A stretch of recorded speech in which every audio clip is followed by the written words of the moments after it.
A few days before March 20, 1944, because of the abominable weather with heavy rains, we stop flying.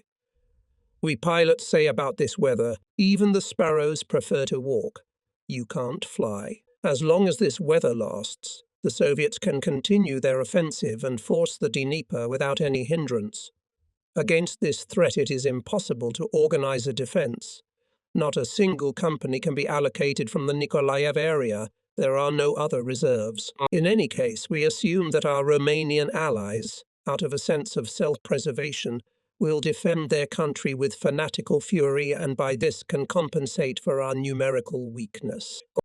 On March 20, after 7 sorties to the areas of Nikolaev and Balta, I fly with my squadron for the 8th time, our first mission in the last 5 days against the Yampol Bridge. The sky is bright blue, and we can assume almost certainly that after such a long break the defences will be significantly strengthened by anti-aircraft and fighter protection. Since the airfield and the village of Rakhovka itself are drowning in mud, our fighter squadron has relocated to Odessa, whose airfield has a concrete runway.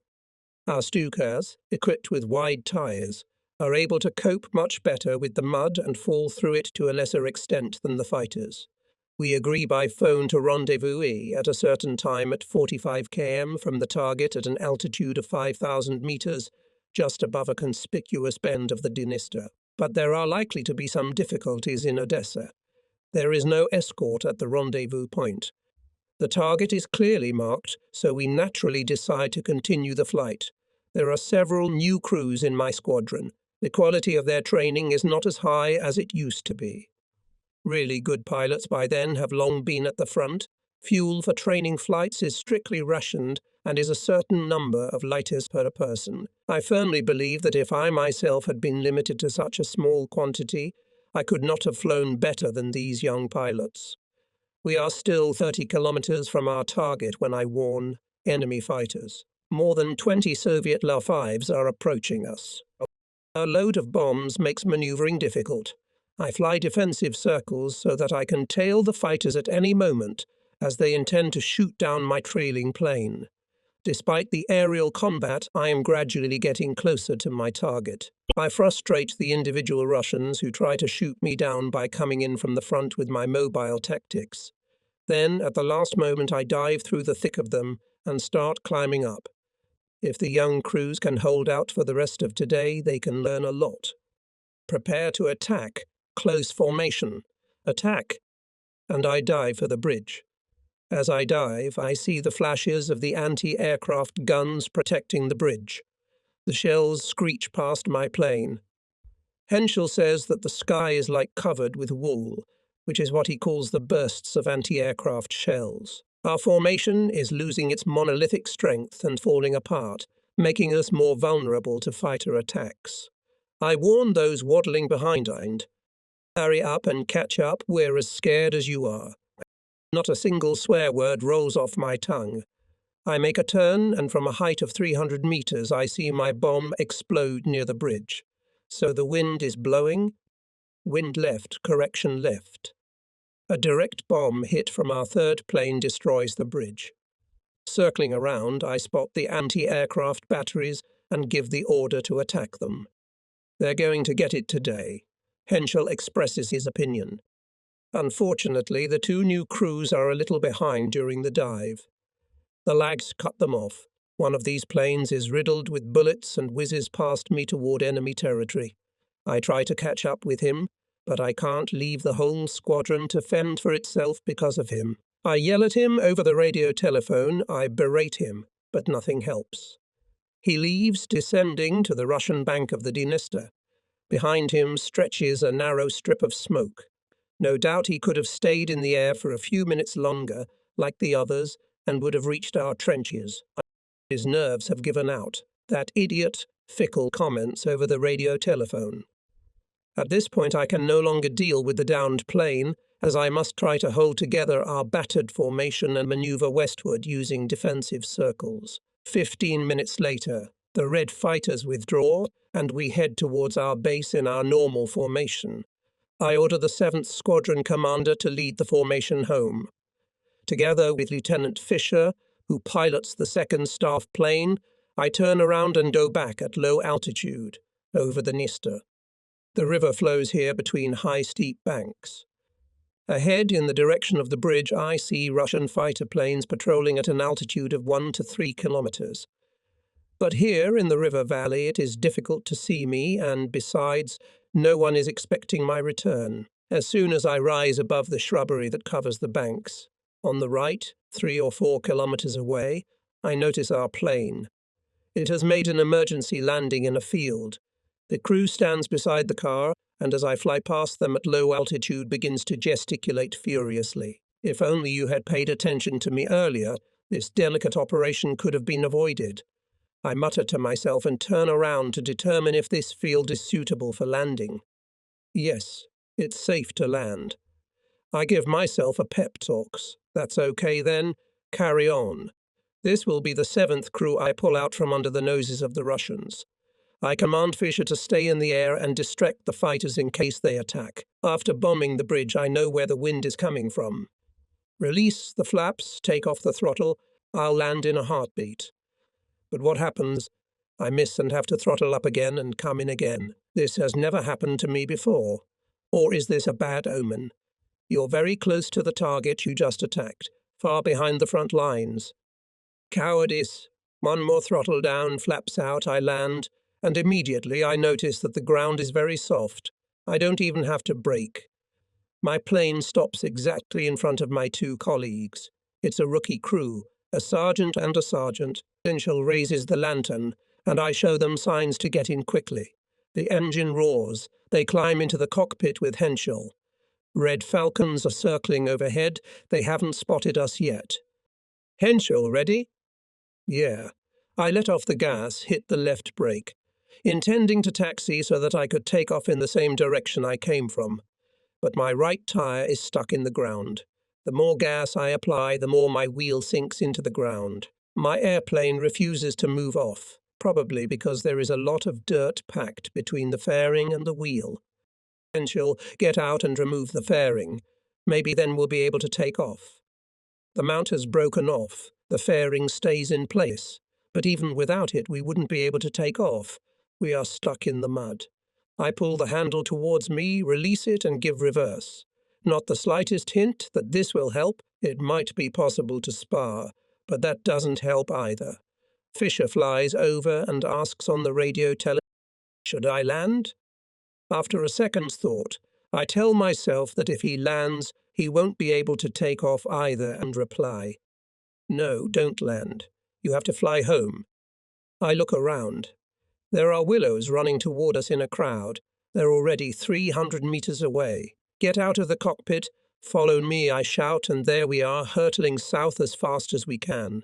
As we landed, I saw that we were about 5 kilometers from the Dniester. We would have to cross the river, no matter what, or we would be easy prey for the Reds pursuing us. Running is not so easy. I'm wearing high fur ounce and a fur-lined jacket. It's best to ignore the sweat. No one needs to be pushed. We are not going to end up in a Soviet prisoner of war camp. For dive bomber pilots, it is tantamount to certain death. We've been running like this for half an hour. Who should have seen it from the outside? The Ivans are a good kilometer behind us. Suddenly we find ourselves on the edge of an almost sheer cliff, which is washed by the waters of the river. We run here and there, looking for a path to get down, but it's impossible. The Ivans are already on our heels.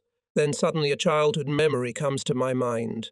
When I was a boy, we used to climb down from the top of a tree, sliding down the branches and reaching the ground in one piece. Large thorny bushes grow in abundance on the rocky slope. One by one we slide down and land at the water's edge. Our hands and feet are scratched and our clothes have turned to rags. Henschel is terrified. He shouts, dive. Better to drown than be captured by the Russians. I resort to common sense. We're panting from running. A brief respite and then we tear off our outer clothing, breathing heavily. The Ivans meanwhile run up to the cliff. We are not easily seen. They run back and forth and can't figure out where we've gone. I'm sure they think we couldn't have jumped off the cliff. The Dniester is rushing, the snow is melting, and there is a lot of ice floating by. The width of the river here by eye is about half a kilometre, and the temperature is 3 or 4 degrees above freezing. The others are already in the water. I get rid of my umbrellas and fur jacket. I follow them, wearing only my shirt and pants, my map under my shirt, my medals and compass in my pants pocket. When I touch the water, I say to myself, no way in hell. Then I think of an alternative, and there I am floating. Moments pass, and I am paralyzed by the cold. I gulp for air with my mouth. I no longer feel like I'm floating. Concentrate, think about swimming and keep the rhythm. The distant shore approaches almost imperceptibly. The others are swimming ahead. I think of Henschel. He passed his swim test with me when we were in the reserve unit in Graz. But if he puts his all into these more difficult conditions today, he could repeat the record time or perhaps come very close to it. In the middle of the river, I find myself next to him, a few meters behind the gunner from the other plane. The sergeant is swimming far ahead. He seems to be an excellent swimmer. Gradually, we become immune to sensation. We are saved by the instinct of self-preservation, bend or break. I am surprised at the endurance of the others, since as a former athlete I am used to overexertion. My mind dives into memories. When I did the decathlon, I always ended up running 1.5 kilometers, after I strived to show everything I was capable of in the other 9 exercises. This time the hard workouts repay me 100-fold. The sergeant climbs out of the water and falls ashore. A little later, the corporal and I reach the shore. Henschel has another 150 meters to swim. Then saw the two lie motionless, frozen to the bone. The gunner mumbling something as if in a delirium. Poor fellow. I sit on the shore and see Henschel trying to reach the shore. Another 80 meters. Suddenly he throws his hands up and shouts, I can't go on, and plunges into the water. He immediately resurfaces, but then sinks again and doesn't show his face again. I jump into the water again, using up the last 10% of energy I hoped I had managed to conserve. I reach the spot where Henschel dived into the water. I can't dive because I have to take a deep breath to do so, but I can't get enough air because of the cold. After several failed attempts, I can barely make it to shore. If I had somehow grabbed hold of Henschel, I would probably have ended up at the bottom of the Dniester with him. He was very heavy, and such a strain would have been beyond anyone's strength. Here I lay on the shore with my arms spread, weak, exhausted, and somewhere inside is a deep sorrow for my friend Henschel. We say a prayer for the repose of our comrade's soul. The map is soaked through, but I keep it all in my head. The devil knows how far behind the Russian lines we are. Or is there still a chance we'll run into the Romanians sooner or later? I'm checking our weapons. I have a 6.35 caliber revolver with 6 rounds. The sergeant has a 7.65 with a full magazine. The sergeant lost his revolver in the water and only has a broken Henschel knife. We march south, clutching our weapons in our hands. The faintly hilly terrain is familiar from flying. There are several villages in the vicinity, and a railroad runs 35 km south from west to east.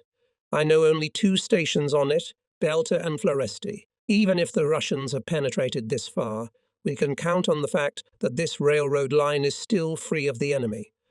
The time is about 3 o'clock in the afternoon. The sun stands high. The first thing we do is enter a small valley surrounded by hills. We are stiff with cold. The corporal is still delirious. I resort to prudence. We must try to avoid any populated areas. Each of us gets a certain sector to watch. I'm starving. It suddenly dawns on me that I haven't eaten anything all day. We were making our 8th sortie, and there was no time to eat between missions. After returning from each mission, a report must be written and sent to the team, and instructions for the next operation are already coming over the phone. Meanwhile, our planes are refueled. The gunners load ammunition, hang bombs, and we take off again. The crews may get some rest and even ingest something, but I don't have to count on it. I guess we've been walking for over an hour now. The sun is starting to set and our clothes are slowly starting to freeze. There's something up ahead, or am I wrong? No, there really is something up ahead. There are 3 figures moving in our direction against the background of sunshine, which makes it hard to see details. They're already 300 meters away from us. These people, of course, have already spotted us. They may have taken up a position at the top of one of the hills. Tall guys, Romanians, no doubt. I can get a better look at them now. Those on the right and left carry rifles over their shoulders. The one in the middle is armed with a rifle with a round disc. It's a young guy. The other two are in their 40s. Must be reservists. They are dressed in brown and green uniforms. Without making any hostile gestures, they come closer to us. I suddenly realize that we are now not wearing any uniforms, and therefore they cannot make out who we are. I hastily advise the corporal to put his revolver away and hide mine myself, just in case the Romanians get nervous and start shooting. The trio stops a meter in front of us and looks at us curiously. I begin to explain to our allies that we are Germans, made a forced landing, and ask them to help us with clothes and food, adding that we would like to return to our unit as soon as possible. I repeat, we are German pilots, made a forced landing, but their faces turn grim, and at the same moment I see 3 muzzles pointed at my chest. The young fellow instantly grasps my holster and pulls a revolver from there. They were standing with their backs to the sun. Now I could get a better look at them. The hammer and sickle means Russian. I'm not going to surrender for a second. I'm thinking only of escape. I have 1 chance in 100. There must be a good bounty on my head in Russia, and if I am captured alive, the reward must be even greater. Laying my brains out wouldn't be practical for them. I'm disarmed. I slowly turn my head to see which way the shore is. They guess my intention, and one of them shouts, "A stop." I turn around, duck low, and run headlong, darting from side to side. 3 shots ring out, followed by a long burst from a machine gun. A searing pain in my shoulder. That young guy hit me in the shoulder with a machine gun. The other 2 missed. I run like a hare, zigzagging up the hill, bullets whistling around me.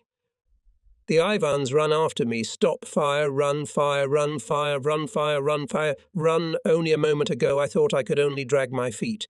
So stiff they stiffened from the cold. But now I'm running like I've never run in my life. Blood trickles down my shoulder, and I make an effort to dispel the darkness in front of my eyes. I've already gained 50 meters on my pursuers, bullets whistling incessantly. My only thought is only he who resigns himself to defeat perishes. The hill seems endless. I run toward the sun to make it harder for the Ivans to aim.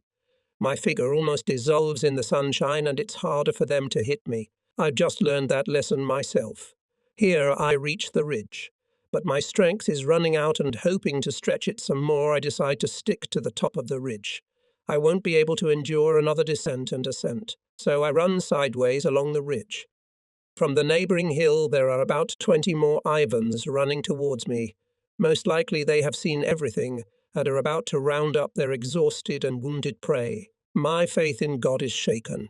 Why did he initially allow me to believe in the possible success of my escape? I have just escaped from a completely hopeless situation, and would he hand me over to my enemies unarmed, stripped of my last weapon, my physical strength? My determination to flee suddenly receives a new impetus. I run swiftly down the hill. Behind me, 200 or 300 meters away, are original pursuers, a new group coming up from the side. Only 2 are left of the first trio. For a moment they cannot see me because I am on the far side of the hill. One of them stays behind to bring my 2 companions, who had stayed put at the moment of my escape. The hounds on my left keep a parallel course. They want to cut me off. Here begins a ploughed field. I stumble back and glance for a moment at the Ivans. As I am deadly tired, I stumble over a clod of earth and lie where I fell. The end is not long in coming. I mutter another curse. I have no revolver, and so I don't even have the opportunity to deprive the Ivans of their triumph to take me prisoner. My eyes turn toward the Reds. They are already running across the same ploughed field and must watch their feet carefully. They run another 15 meters, then look back and look to the right, to where I lie. Here they are level with me. Here they go on, running forward another 250 meters, turning in a line. They stop and look around, unable to see where I've gone. I am lying on the slightly frozen ground and trying to burrow into the ground. The ground is very hard. The little clods of earth I manage to scrape up, I throw forward, gradually digging myself a foxhole. My wounds are bleeding. There is nothing to dress them with. I am lying flat on the icy ground in my wet clothes. My insides are on fire at the thought that at any moment I could be captured. Once again, the odds are 100 to 1 that I'll be discovered and captured in less than a minute. But is that a reason to give up in an almost hopeless situation, when only the belief that the almost impossible can become possible can help? The Russians are now coming in my direction, shortening the distance between us, each of them searching a different section of the field, but not methodically. Some of them are looking in completely the wrong direction. They don't bother me, but here's one coming straight toward me. There's a terrible tension. Before he reaches me 20 paces away, he stops. Is he looking at me? Yes or no? No doubt he's looking in my direction. Does he come closer? What is he waiting for? For a few minutes he hesitates for what seems to me like an eternity. Every now and then he turns his head to the right or left. In fact, he is looking somewhere far away in the field. I momentarily gain confidence, but then I see danger ripening right in front of me again, and my hopes are dashed. Meanwhile, the silhouettes of my first pursuers appear on the ridge, and now that so many hounds are on the trail, they no longer take their task seriously. Suddenly, behind my back and slightly to the side, I hear the rumble of airplanes and look over my shoulder. Stukas from my squadron, together with a strong fighter escort and 2 Storchers, for flying over the Dniester. That means that Lieutenant Fisher has already sounded the alarm, and they are looking for me to get me out of this mess. Up there, they don't even suspect that they are looking in the wrong direction, and after landing, I've already travelled a dozen kilometres and ended up on this side of the river. At this distance, there is no way I can attract their attention. I don't even dare to lift my little finger up. They make one circle after another at different altitudes. Then they move off to the east and disappear. And many of them will be thinking, even he couldn't make it this time. They fly home. I watch them eagerly. You at least know you'll sleep in shelter tonight and stay alive, and I don't even know. How many minutes of life do I have left? The sun is slowly setting. Why am I still undetected? A column of Ivans is moving down the hillside in marching Indian formation, like Indians with horses and dogs.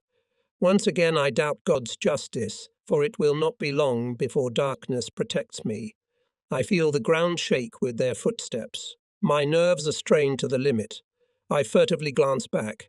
People and animals are walking 100 meters away from me. Why didn't the dogs smell me? Why can't anyone detect me? As they pass me, they scatter in a chain at intervals of 2 meters. If they had done it 50 meters earlier, they would have walked right down my back. They disappear into the slowly fading twilight. The evening sky is dark blue, with faintly twinkling stars. My compass does not glow in the darkness, but there is still enough light for me to discern its readings. I must keep heading south. On this side of the sky, I see a prominent and easily distinguishable star and another smaller one nearby. I decide to make them my landmarks. I wonder what constellation it is. It gets completely dark and I can't see anyone else. I get up, stiff and hungry, my whole body aching and thirsty. I remember my chocolate, but I left it in my fur jacket on the bank of the Dee, avoiding roads, paths and villages because Ivan must have posted sentries everywhere. I walk straight ahead, guided by the stars, up the hill and down into the valley, wading through streams, crossing marshy lowlands and fields where the corn was removed in the fall. My bare feet are cut to shreds. Again and again I bruise myself on large rocks. Gradually my feet stop feeling anything. The will to life and freedom make me hold on. They are inseparable. Life without freedom is only a shell. How far has Ivan penetrated our positions? How long do I have to travel? If I hear a dog barking, I avoid the place, as the surrounding farms are most likely occupied by enemies. On the horizon I often see gun flashes and a deafening rumble. Apparently ours have started shelling, but this means that the Russian breakthrough is over.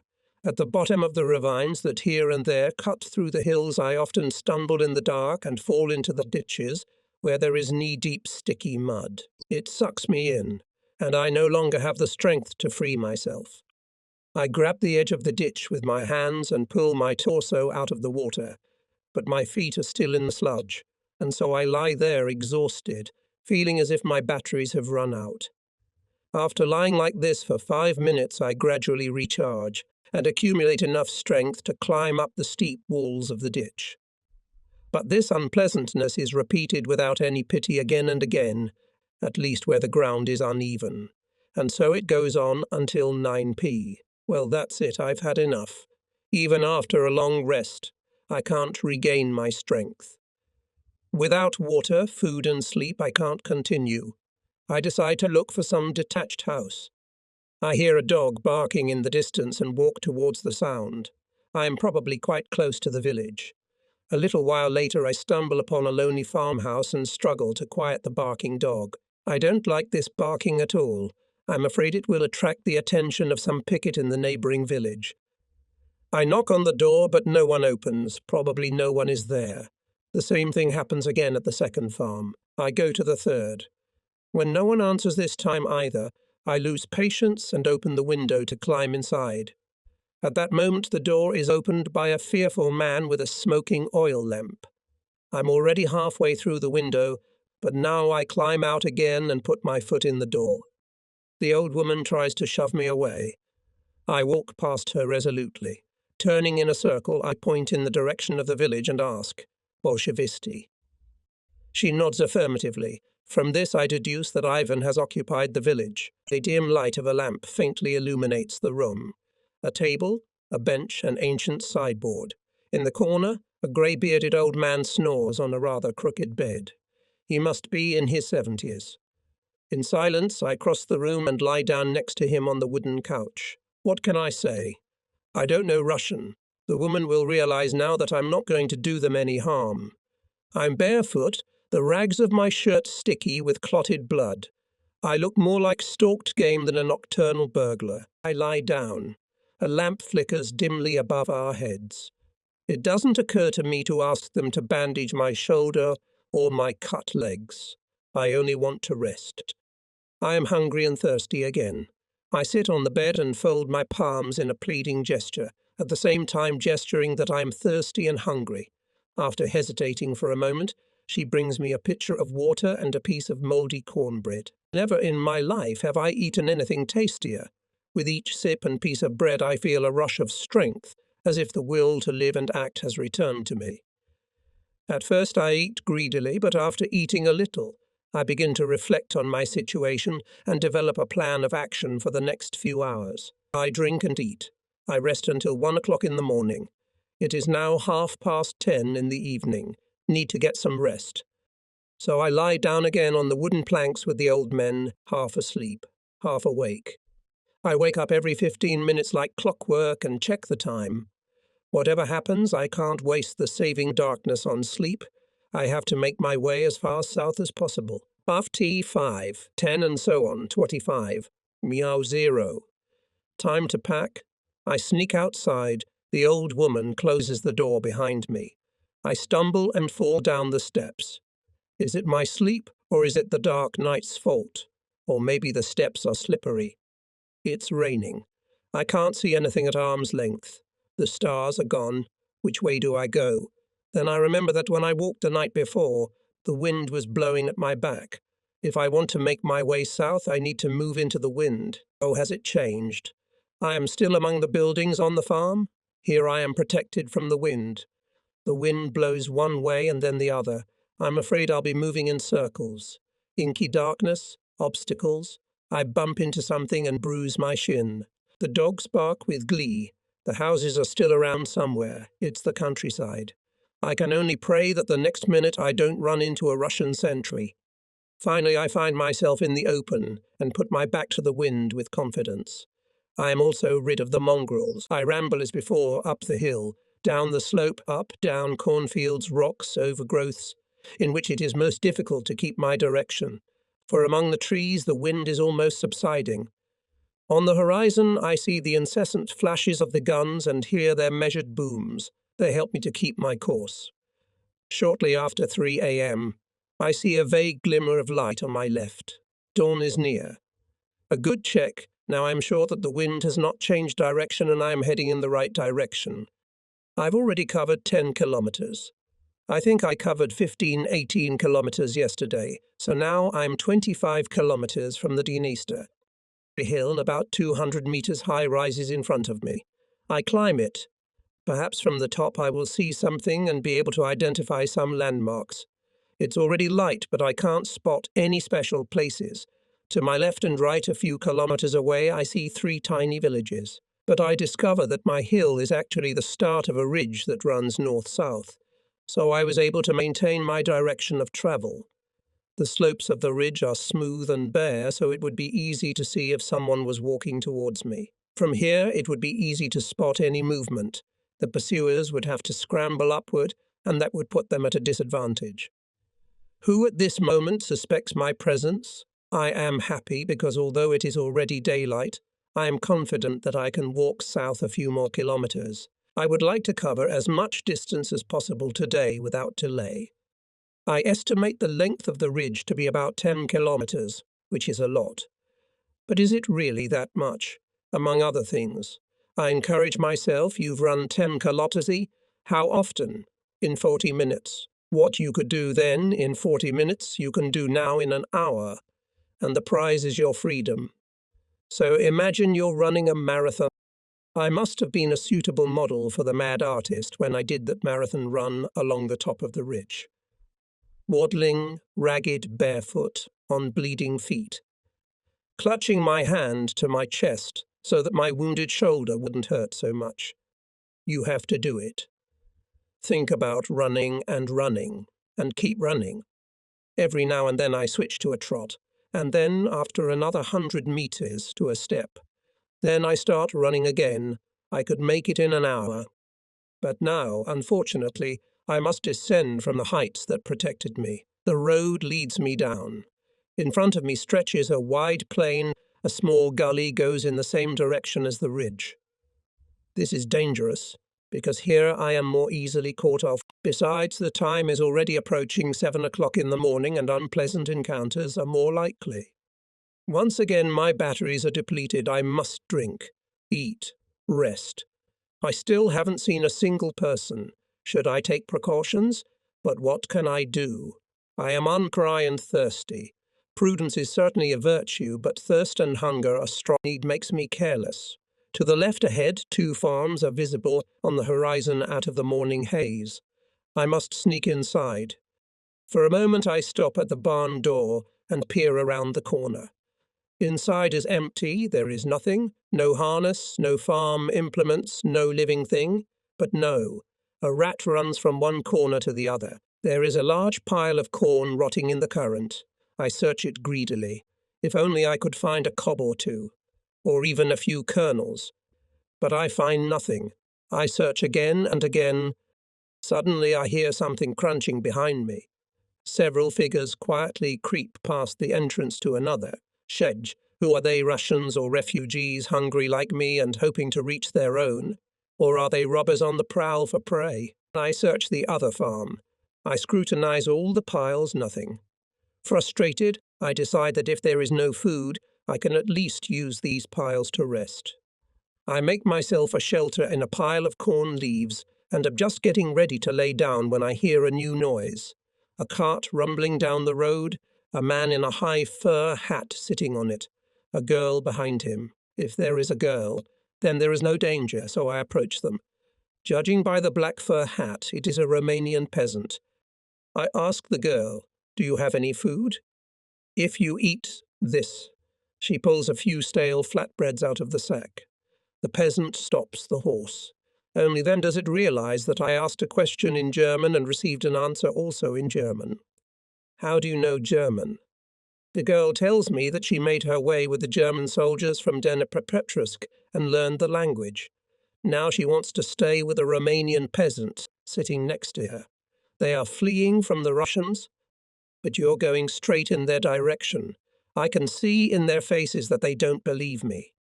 Are the Russians already in that town? No, it's Floresti. This unexpected answer is reassuring. The town must be on the Belta Floresti Railroad, which I know. Could you tell me if there are any German soldiers nearby?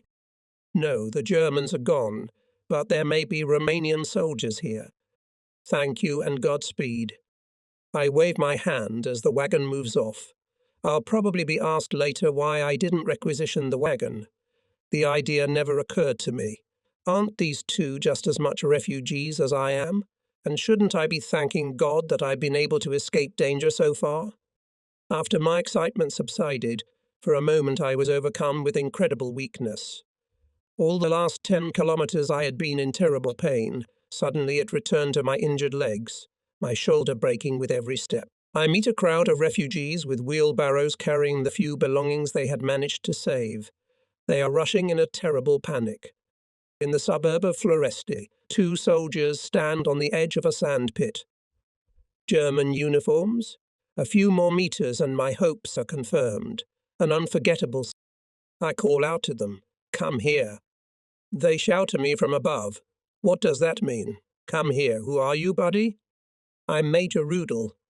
Yeah, no major looks like that. I don't have any papers with me, but in my pocket is the Knight's Cross with oak leaves and swords. I take it out of my pocket and show it to them. After looking at it, the corporal says, "Well then, we believe you. Is there a German commandant's office here?" "No, only the headquarters of the field hospital. That's where I have to go. They flank me and lead me. I hobble rather than walk. The doctor cuts my shirt and pants with scissors, rags stuck to my body. He smears iodine on the wounds on my legs and bandages my shoulder. During this procedure, I greedily choke on the most delicious sausage of my life. I ask them to let them take me to the airfield in Balta. Here I hope to find an airplane that will take me to the squadron. What kind of clothes should I give you? The doctor asks me. All my clothes are cut to shreds. We have nothing. They wrap me naked in a blanket and take me by car to Balta. But what is it? The car door is opened by the engineer of the 3rd Squadron, Lieutenant Ebersbach. Lieutenant Ebersbach, commander of the advanced group of the 3rd Squadron. We are flying to IRC. He is accompanied by a soldier who carries clothes for me. It turns out that my travelling naked from Floresti had already been reported to Balta by telephone, and Ebersbach was in the control room when the report came in. He was informed that his colleague, who had gone missing, would be arriving shortly in a newborn suit. I climb into a U-52 and fly to Reykjavik, where my squadron is stationed. The phone rings, the news spreads everywhere like wildfire, and regimental cook Rankel has already started baking a birthday cake. The squadron is built. I look into the smiling faces. I feel reborn, as if a miracle has happened. Life is coming back to me, and this reunion with my comrades in arms is the best reward for the hardest distance of my life. Ete. We mourn the loss of Henschel, our best gunner who flew 1,200 combat missions. This evening we're all sitting around the campfire together. There's a festive atmosphere. The group has sent delegates, among them a doctor who is supposed to sit at the headboard of my bed. He sends me the general's congratulations, together with orders that I am not to fly and will be immediately sent on leave as soon as I am sufficiently recovered. Again, I have to disappoint our poor general, for I am more concerned with the question whether we can now hold the Soviets who, having forced the Dniester, are tearing southward in large forces. I cannot spend a single day in bed. Next morning we have to move to Iasi. It's bad weather. We can't fly. If there are no flights, I can obey the doctor's orders and rest. The next day I fly with my squadron to Iasi, from where it is closer to make combat sorties across the Dia. My shoulder is bandaged and I can't move my arm, but it doesn't interfere too much with flying.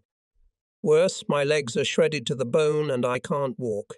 Any pressure on the pedals causes unbearable pain. I'm carried to the airplane in my arms. Iasi is a pretty Romanian town, so far completely intact. For us it is a great view. It reminds us of home. We gaze into the store windows and rejoice like children. The next morning our reconnaissance detects strong enemy armoured and motorised forces north of Balta. They are probably already entering the city. At first the weather is bad. The terrain is mountainous and the highest peaks are shrouded in fog. There are more troops to hold the front. The enemy's motorized infantry could be here in a few hours. Who will stop them? We're alone. Reconnaissance reports heavy fire from anti-aircraft guns, which the advancing Reds have brought with them, Soviet Lear-5s. And Airacobras are constantly circling over these armoured wedges. Our entire southern front in Russia and the crucial oil fields in Romania have been jeopardized. I am deaf and blind to all advice based on my physical condition. The Soviets must be stopped and their tanks, the striking force of the army, must be destroyed. It will be weeks before our counterparts on the ground can establish a line of defence. My gunner, non-commissioned Officer Rothman, carries me in his arms to the plane. 6 sorties to exhaustion in the morning, then 3 in the afternoon. The weather is terrible. Heavy anti-aircraft fire. After almost every sortie, I have to change my airplane because of the damage done by anti-aircraft guns. I feel very ill. Only the determination to stop the Soviets wherever I would meet them keeps me strong. Besides, it was these soldiers who tried to take me prisoner, and on the day I escaped, the Moscow radio had already reported that they had captured Major Rudel himself. Most likely, they did not believe that I was able to reach my colleagues. Did my colleagues who couldn't escape with me give up my name? Using bombs and cannons, we attacked tanks, columns of trucks with gasoline and food, infantry and cavalry. We strike from an altitude of 10 to 200 meters because the weather is nasty. Together with other planes equipped with 37 guns, I go on a tank hunt at extremely low altitude. Soon the other crews are left on the ground because when my plane is damaged, I have to use another one, and so on until there are no serviceable anti-tank vehicles left at all. If it takes too long to refuel an entire squadron, I order fuel to be quickly poured into my plane, and together with another pilot, we make extra flights between general sorties. Usually our fighters are not in the air. The Russians are using all their numerical advantage against us alone. During these air battles, I find it difficult to maneuver because I can't push the pedals. I only use one control stick, but so far I've only taken damage from anti-aircraft fire, albeit during every sortie, which is quite often. During the last combat sortie that day, I fly an ordinary Stuka with bombs and 2 guns of 2-inch caliber. With these weapons, it is impossible to penetrate even medium-thick tank armor. Presumably, the Reds do not expect us to show up so late. Our only purpose is to establish their places of concentration and to get a general idea of the situation, which is essential for tomorrow. We fly along the 2 roads that run north toward Balta. The sun is already setting. Huge clouds of smoke are rising over the village of Felesti on the left ahead. Perhaps there are still Romanian troops there. I fall behind the squadron and fly over the village. I am met by heavy anti-aircraft fire. I see a mass of tanks, followed by a large column of trucks and motorized infantry. Curiously, the tanks have 2 or 3 spare fuel tanks, as if a flash illuminates me. They are no longer expecting our appearance and want to break through tonight into the heart of Romania, in the oil fields, and thus cut off our entire southern front. They take advantage of dusk and darkness, because during the day they cannot move when my Stukas are circling over their heads.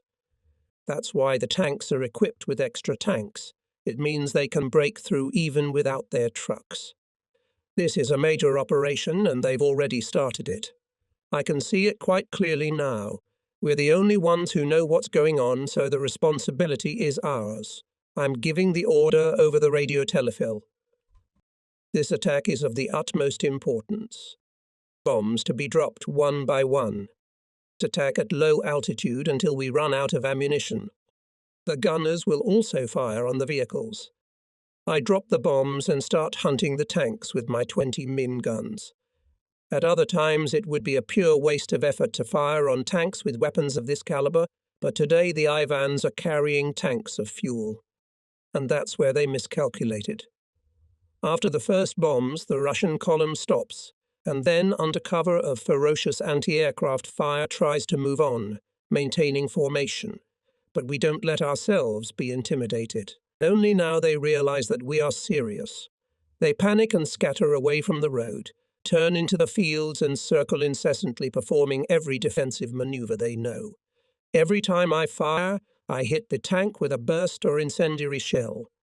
Apparently, the fuel leaks through the gaps. Some of the tanks that stand in the shadow of the hill explode with blinding flashes. If their ammunition explodes, the sky is redrawn with a veritable fireworks display, and if the tank is carrying a certain number of flares, they shower the whole place with an unimaginable array of colors.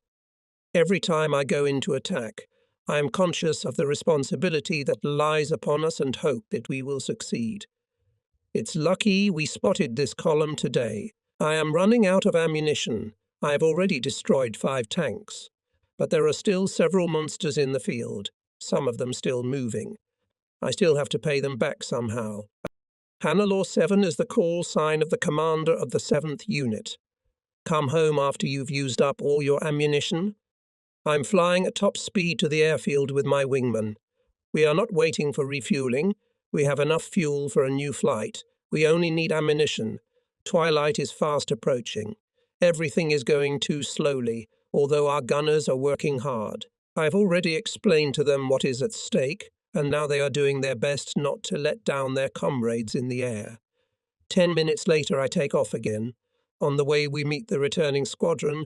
It is already approaching the airfield with the landing lights on. An eternity seems to pass before I find myself over the target. Even from afar, I can see burning tanks and trucks. The explosions illuminate the battlefield with an ominous light.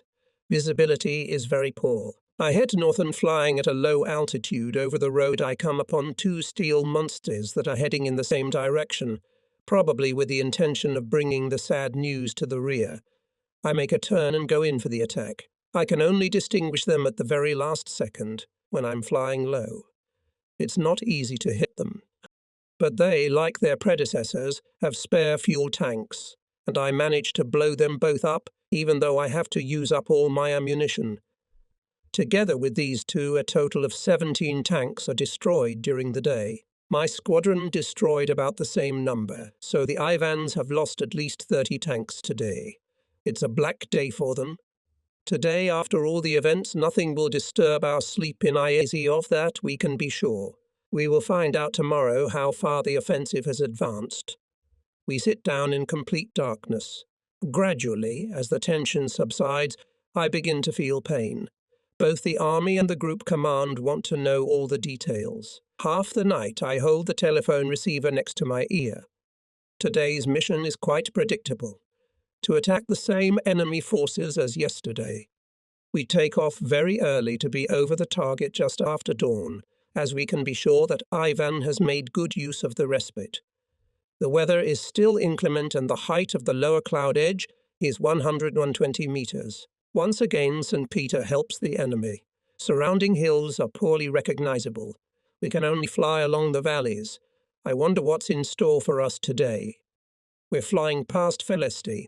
There's just debris, everything. Just like we left yesterday. South of Belter, we meet the 1st Tank and motorized infantry columns. We are greeted by anti-aircraft guns and fighter planes. Everyone must know by now what a performance we gave here yesterday. I should be extra careful today and under no circumstances make a forced landing anywhere near here. We attack without delay. During every sortie, we engage in air battles without any escort, as there are hardly any of our fighters in this sector. Besides, we have trouble with the weather. We have to fly very low all the time, and we can't do without losses. But we have to ignore it because we are dealing with an emergency situation, and it is in our own interest not to stop attacking for a minute. If we don't get in the air, not much time will pass and the Ivan will take over our airfield. It is a pity that during these difficult sorties Henschel is not with me. With his experience as a gunner, he could make my life much easier. My gunner today is non-commissioned Officer Rothman. He's a good guy, but he lacks experience. We all like to fly with him because we say, even if no one comes back, you can bet Rothman will make it out somehow. After our return from the first mission, I lament the delay and go on an intermediate flight accompanied by Fisher. We attack tanks on the outskirts of Bolter. Above the target, we have to rendezvous with several fighters. We fly as low as possible. The weather has become even worse. Visibility does not exceed 800 meters.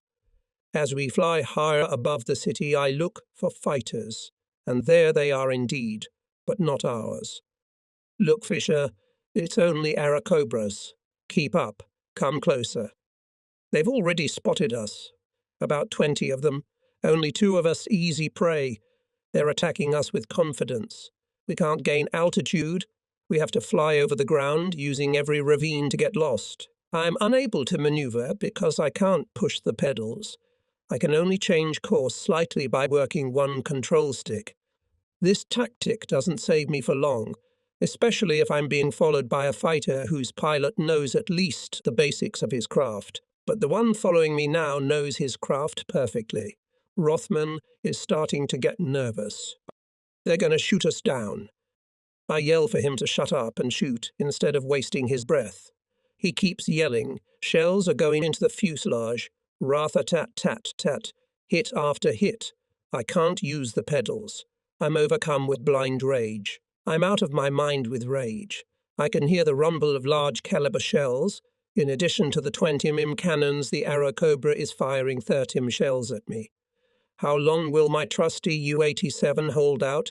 How long will it be before the airplane is engulfed in flames or it falls to pieces? I was shot down 30 times during the war, but always by anti-aircraft and never by fighters. Each time I used the pedals and maneuvered with them. This is the first and last time a fighter hit my plane. Rothman, fire. He doesn't answer. His last words. Shit. The machine gun's jammed. Now I have no defense behind me. The Ivans are not slow to take advantage of this. They become even more aggressive than before and come at me from behind, right. One buddy attacks me from the front time after time.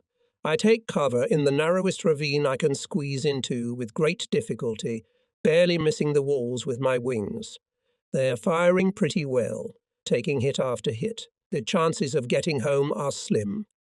But not far from our airfield in ISE they give up the pursuit, probably out of ammunition. I lost Fisher. He was flying sideways and behind all the time, and I lost sight of him. Rothman doesn't know what happened to him either. Did he go in for a forced landing or did he crash? I don't know. The loss of this capable young officer hits the squadron with particular force.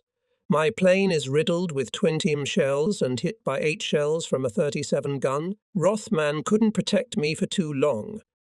Anyone would be knocked out after such an adventure, but there's nothing to be done about it. I climb into another airplane and fly again. The tips have to stop. On this day, I take out 9 tanks. A difficult day. During the last sorties, I have to strain my eyesight to find at least 1 tank. That's a good sign. I assume that at this point the enemy offensive is exhausted and infantry without armor will not be able to break through too far. The next morning, reconnaissance confirms my assumptions. Everything is quiet, almost extinct.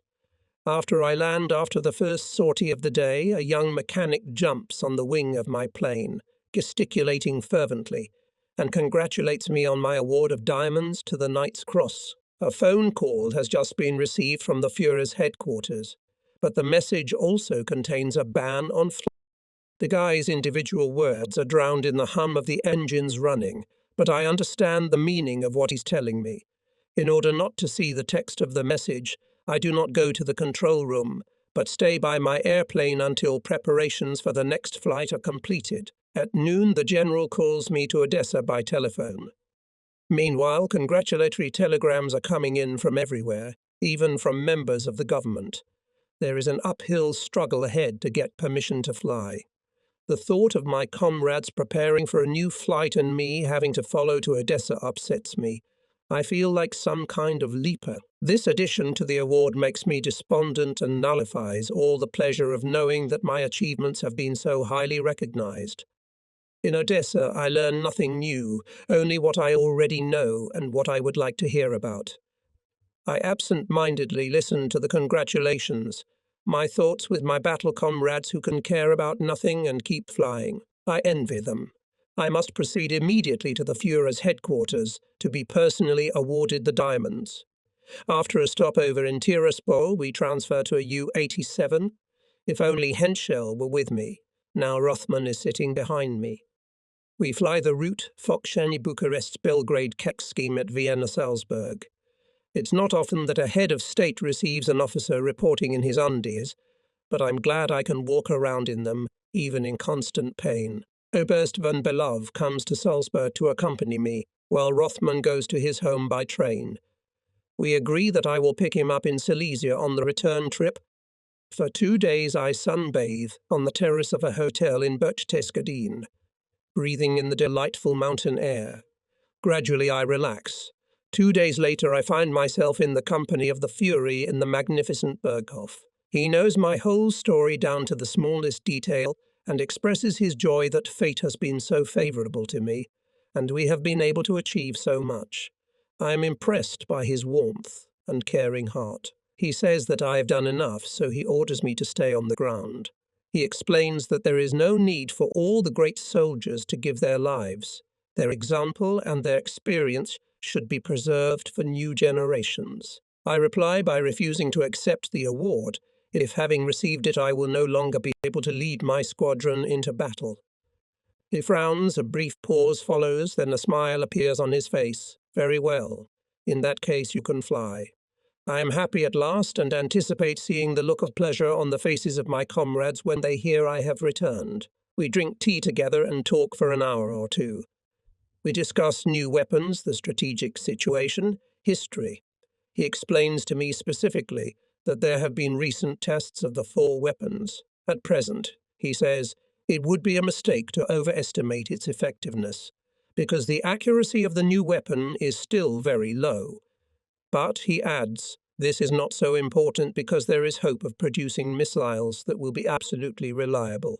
Later, we will be able to rely not on ordinary explosives, but on something else so powerful that when we use it, the war will end immediately. He tells me that his development is already very far advanced and completion can be expected very soon. This is a completely new twist for me, and I can't imagine it. Later I learn that the explosive effect of these new missiles will be based on atomic energy. After every visit to the Führer, I get a lasting impression. From Salzburg I fly to Görlitz, my hometown. The reception given in my honour tires me more than some combat sorties. When I finally get to my bed at 7 o'clock in the morning, a chorus of girls serenades me. My wife has to convince me for a long time to come out and wish them good morning. It is very difficult to explain to people that despite being awarded diamonds, I would not like to participate in celebrations and receptions. I only want to rest. I spend a few days with my parents in a close family circle. I listen to the news from the East on the radio and think about the soldiers fighting there. Finally, nothing holds me anymore and I can go back. I call Rothman in Zittau and our U-87 carries us south again, through Vienna and Bucharest to the Eastern Front. A few hours later, I land at Foczany in northern Romania. My squadron is now stationed at Husi, a little farther north. The front is holding much more firmly than it did 2 weeks ago. It runs from the Prut to the Dniester along the edge of the plateau north of Iasi. The small town of Husi nestles between the hills. Some of them have extensive vineyards. Will we be able to wait for the wine? The airfield is on the northern edge of the town, and since our houses are on the opposite side, we have to walk through its streets every morning. The population watches our actions with interest. When you talk to them, they always show their friendliness. The representatives of the church are in particularly close contact with us. They are led by a bishop whom I often visit. He never ceases to explain to me that the clergy see in our victory the only chance to preserve religious freedom and independence. There are many merchants in the city. There are a huge number of small shops. It is all very different from the Soviet Russia we left so recently. Its middle class has disappeared, swallowed up by the proletarian Moloch. As I walk through the city, I am particularly struck by the sheer number of dogs. By all accounts, they are homeless. They wander everywhere, you meet them on every corner and in every square. I am temporarily housed in a small villa with a vineyard, with a small stream running along the side where you can swim. At night, whole processions of dogs pass through this vineyard. They move in Indian formation in packs of 20 or 30. One morning I am still lying in bed when a huge mongrel dog peeps in at my window and puts its front paws on the sill. Behind her, 15 of her co-workers stand in the same pose. The rear ones put their feet on the backs of the ones in front and all stare into my room. When I chase them away, they sneak away sadly, and without barking to continue their incessant trotting. Food is plentiful. We live well, for we receive our pay in lei, and though there is nothing much to buy with it, at least we can always buy eggs. Gradually, almost all of our salary begins to be spent on buying eggs. Among the officers, Lieutenant Staler holds the first place in the consumption of eggs. He eats an enormous quantity of them. One day, when fuel shortages prevent us from flying, a test of this new source of energy begins immediately. The whole squadron, down to the last man, engages in physical exercise, usually cross-country running, gymnastics, and, of course, soccer. I am still unable to participate in these exercises, as the soles of my feet are not quite through yet, and my shoulder hurts if I move my arm recklessly. But for the squadron as a whole, these athletic activities are a splendid recreation. And I am in the forefront. Take the opportunity and walk in the mountain forests or practice other sports. We usually go to the airfield between 4 and 5 o'clock in the morning. At the far edge of town, we always come across a huge herd of sheep with a donkey marching ahead of them. His eyes are completely covered by a long tangled manet, and we wonder how he can see us at all. Because of that manet, we nicknamed him Eclipse. One morning as we whiz by, we tug on the tip of his tail. First he kicks up his hooves like a kicking horse. Then, remembering his donkey nature, he freezes, and finally his chicken heart kicks in and he takes off like the wind. XA. We are flying sorties into a relatively stable sector where, nevertheless, the constant arrival of reinforcements indicates that the Reds are preparing to strike into the heart of Romania. Our area operation stretches from the village of Targul Frumos in the west to the bridgeheads on the Dniester and to Tiraspol in the southeast. We make most of our sorties to the area north of Iasi. Here the Soviets are trying to dislodge us from the high ground around Karbiti on the bank of the Prut. Fierce fighting in this sector is taking place around the ruins of Stanza Castle on the so-called Castle Hill. Time after time we lose this position, but we always win it back. In this zone, the Soviets are constantly bringing their huge reserves to bear. How often we have to attack bridges over the river. Our route takes us across the Prut to the Dniester beyond Kishinev and further east. We will remember these names for a long time. Kosika, Grigoriopol, the bridgehead at Butar. For a short time we stand on the same airfield with fighters from JG-52. They are commanded by Major Barkhorn, who knows his job from A to Z. They often accompany us on combat sorties, and we give them a lot of trouble because the new Yak-3, which has just appeared on the other side, every day puts on a new performance. The forward airbase of the group is in Iasi. From here it is easier to patrol over the front line. The group commander is often on the front line to observe the interaction between the airplanes and ground troops. His forward post is equipped with a radio station that allows him to listen to all conversations in the air and on the ground. Fighter pilots talk to each other, fighter pilots talk to the ground control officer, Stukars talk to each other, and to the liaison officer on the ground. However, we usually all use different frequencies. A little anecdote that the 8th Group commander tells us on his last visit shows his concern for his sheep. He saw our squadron approaching Yassam. We are heading north. Our mission is to attack targets in the area of the castle that the army wanted to neutralize by establishing contact with our dispatcher. Over Yasses we are met not by our fighters, but by a strong La formation. A second later the sky is filled with maneuvering planes. The slow Stukars can't cope with the arrow-like Russian fighters, especially with a full load of bombs. The group commander watches the battle with mixed feelings and hears all the negotiations.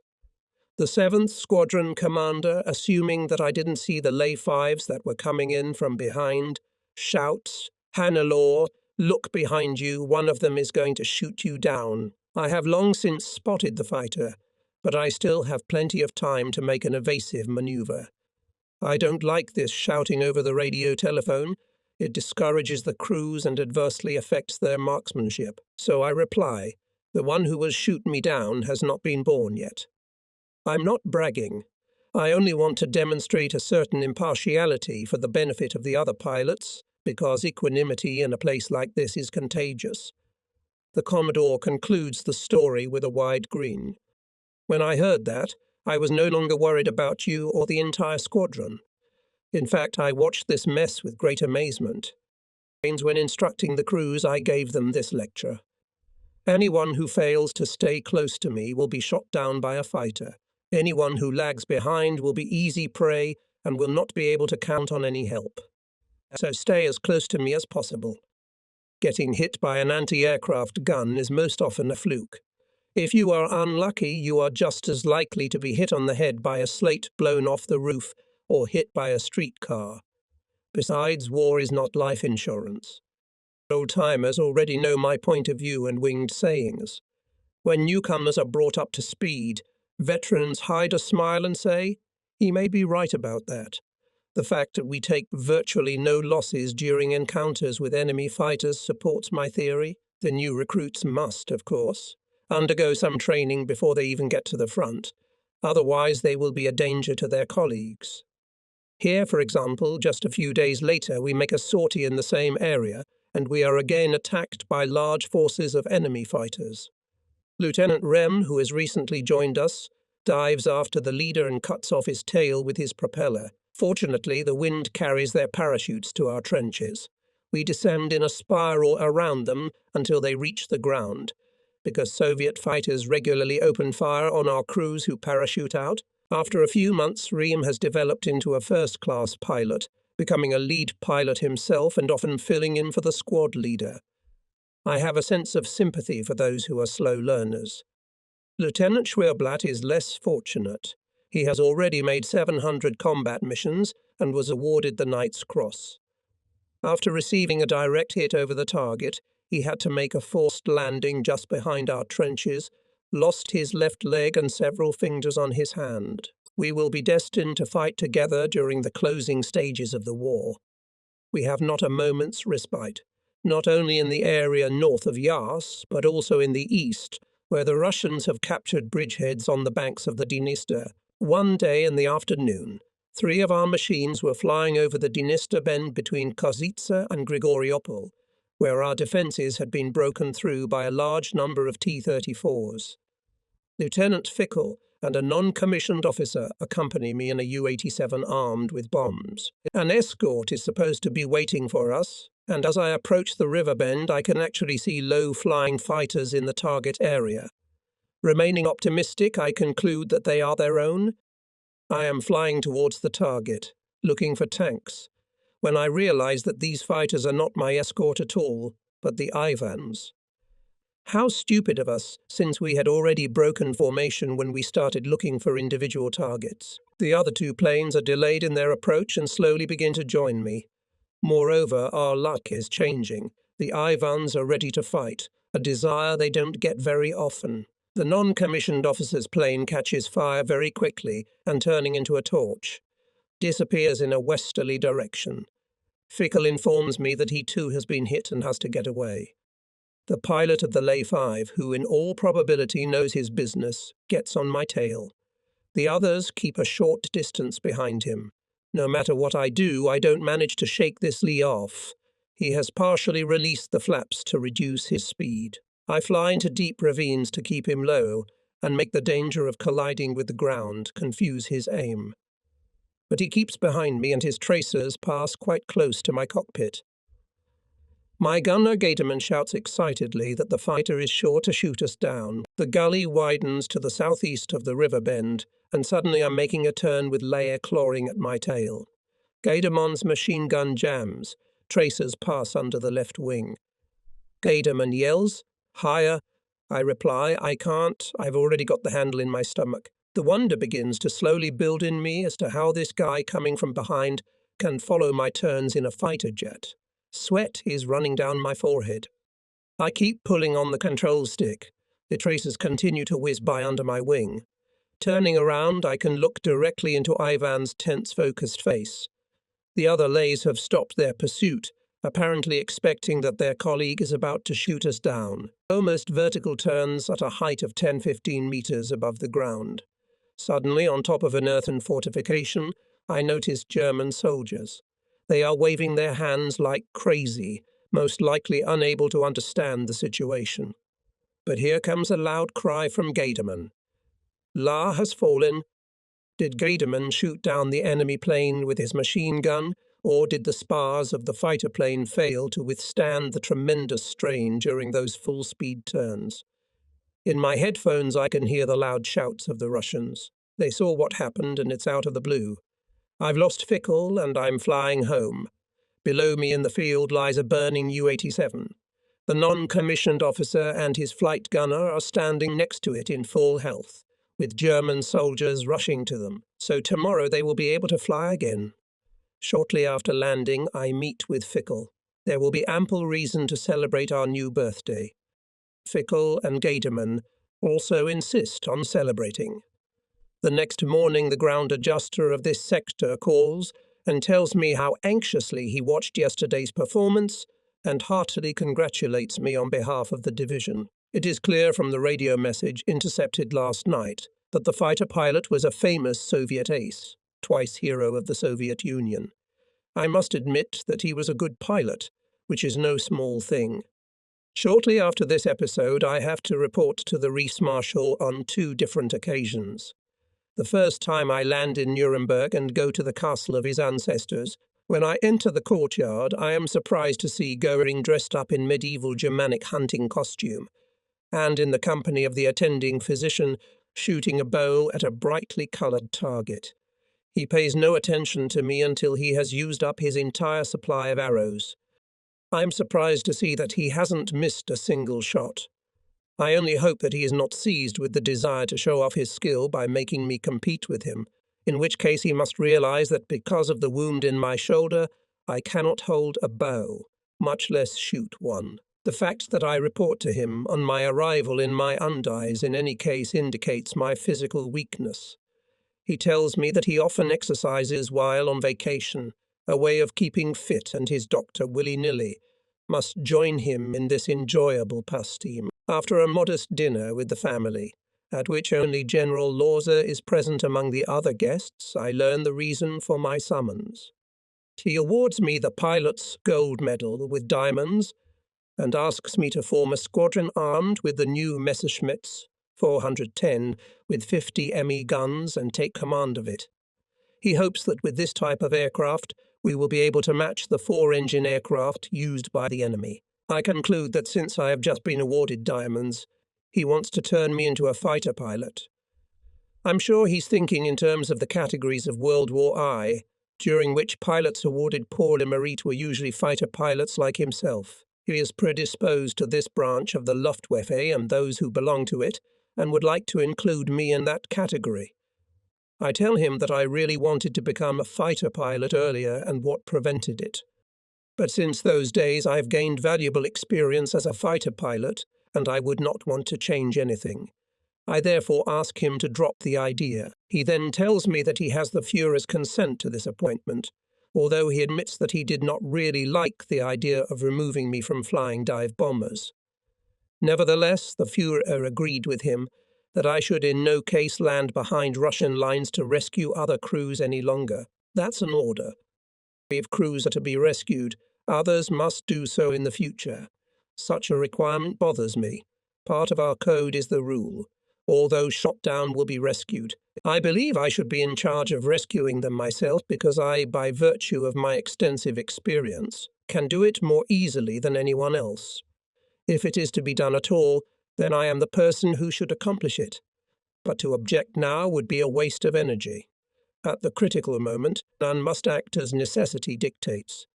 2 days later, I return to Husi and take part in the combat operations. Taking advantage of a pause of a few days, I decide to make a short trip to Berlin for a conference that kept getting postponed. On my return, I land at Görlitz, visit home and fly east to Oslo, near Vienna. Early in the morning, when I wake up at my friend's house, I learn that people from the Reichsmarshal's headquarters have been trying to find me all night. Having contacted him, I receive orders to proceed immediately to Berchtesgaden. Since I assume that this is another attempt to impose staff or some special duties on me, I ask him, is this good news or bad news? He knows me well and says, of course it's good. It is not without a sense of disbelief that I board the plane and fly at low altitude along the Danube. The weather is the worst imaginable. Clouds hang at a height of 50 meters. Almost all airfields are closed. The Vienna forests are hidden by thick clouds. I fly up the Danube Valley from St. Pölten to Amstetten and Salzburg, where I land. Here they are already waiting for me and take me to the hunting lodge of the Reichsmarschall near the Burghof in Obersalzberg. He is in a meeting with the Führer, and we are sitting at the table when he returns. His daughter, Edda, is quite a big girl. She is allowed to sit with us. After a short walk through the garden, the conversation takes on a formal character, and I can't wait to find out what's in the air this time. The house and garden are distinguished by genuinely good taste. Nothing gaudy or... The family leads a simple, modest life. I receive a formal audience in a bright study with numerous windows, from which opens a majestic panorama of mountains glistening in the spring sunshine. Goring no doubt has a weakness for old customs and costumes. I just do not know how to describe his clothes. It is a kind of robe or toga, such as worn by the ancient Romans, reddish-brown colour, fastened with a gold brooch. This is new to me. He smokes a long floor-length pipe, with a painted porcelain cup at the end. I remember that my father had one just like it when I was a kid. At the time his pipe was longer than mine.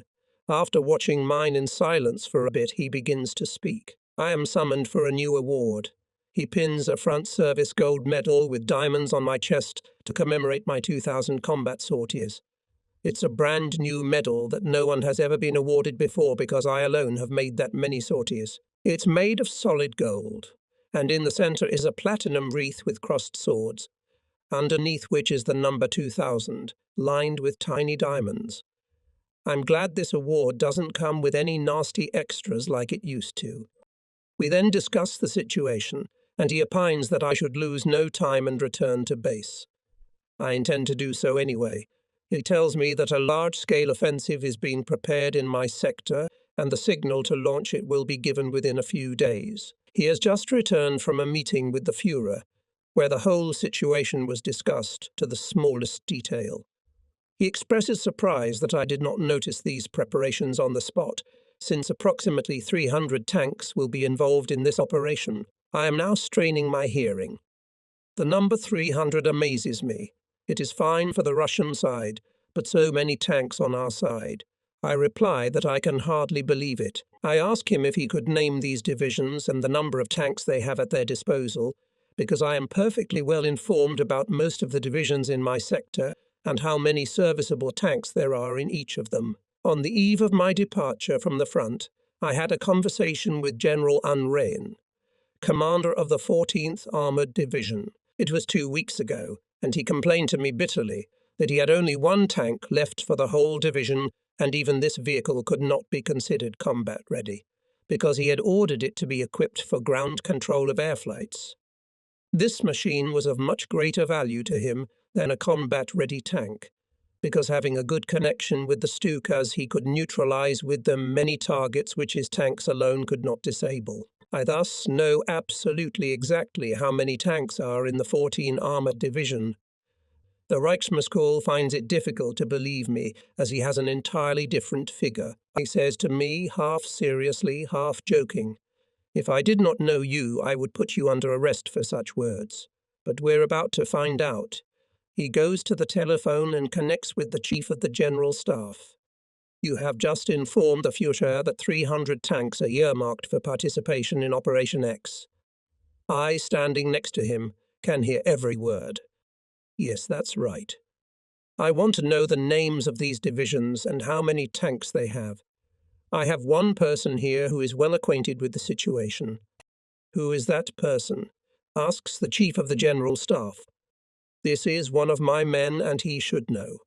The Chief of the General Staff, unfortunately for him, started precisely with the 14th Armoured Division. He says that the division has 60 tanks. Goering can barely contain himself. My man says that the 14th has only 1 tank. There is a long silence on the other end of the line. When did he leave the front? 4 days ago. Silence again. And then 40 tanks are in transit. The rest are in repair shops, but will certainly be in their units by the right date, so this figure is correct. He gives the same answer for all divisions. The Rex-Marshal hangs up the phone with rage. This is how things are done. The Fuhrer is given a completely false picture that is based on incorrect data, and is still surprised when the operation does not bring the success that was hoped for. Today, thanks to you, this case has been explained, but how often we have built our hopes on such utopias. The entire communications network in the southeastern zone is constantly bombed by the enemy. Who knows how many tanks out of these 40, for example, would even reach the front, and when exactly that will happen. Who knows whether the repair shops will be able to get spare parts in time, and if they get them, will they finish the repairs in the allotted time? I must report everything to the Fuhrer immediately. He speaks with anger, then silence is established. When I return to the front, I am still mulling over what I have just heard. What is the purpose of this misleading and false reports? Is it done by accident or on purpose? Either way, it plays into the hands of the enemy. Who and in what circles is committing these vile acts?